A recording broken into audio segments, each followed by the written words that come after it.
আমাদের দোকানে রাজুক জিনিস হইলো আমাদের দুলাগুলা নিয়ে যায়, ছাই ব্যাপারী আসে, আসার পরে আমাদের দুলা নিয়ে যায়, এরপরে আমাদের যে স্বর্ণটা গালাই ছাই হয় ওই ছাইটা ওরা নিয়ে যায়, এরপরে আমরা যে বাটির ভিতরে স্বর্ণটা গালাই ওই বাটিগুলো নিয়ে যায়, তারা নিয়ে ওইটা সাগরের পাড়ে নিয়ে ওরা ধোয় বলের ভিতরে ধুইয়া ওটা স্বর্ণটা বার করে ওরা। বান্ডেল থাকলে প্রতি সেনমানিতে টাকা বাঁচবে। বিকাশ সেনমানি বান্ডেল কিনে জিতুন প্রতি লেনদেনে।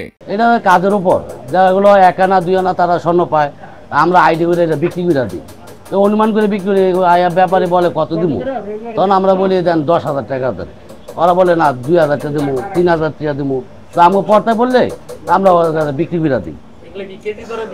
না না, এটা মাসিক হিসাবে, মাসিক হিসাব, দেখা হলো 3 মাস 4 মাস 2 মাস যা হয় ওইটা তারা বস্তা বলে নিয়ে যায়, দুলাগুলা ছাইগুলা বাটিগুলা।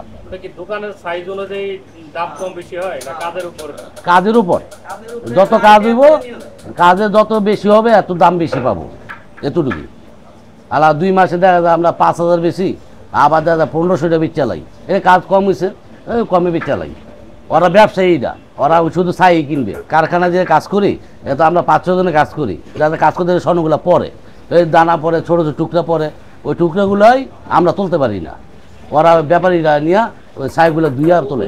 ছাইগুলো আমরাই তো এই যে জুয়েলারিতে যে আমরা কাজ করি, জুয়েলারি কাজ করি আমরা, স্বর্ণের দোকান, ওইখানে আমরা কাজ করতেছি, ড্রয়ের ভিতরে দানা করতেছি, গালাইতেছি, পড়তেছে দিচ্ছে, ওরাই আবার ওইটা তুলে নিতে আসে।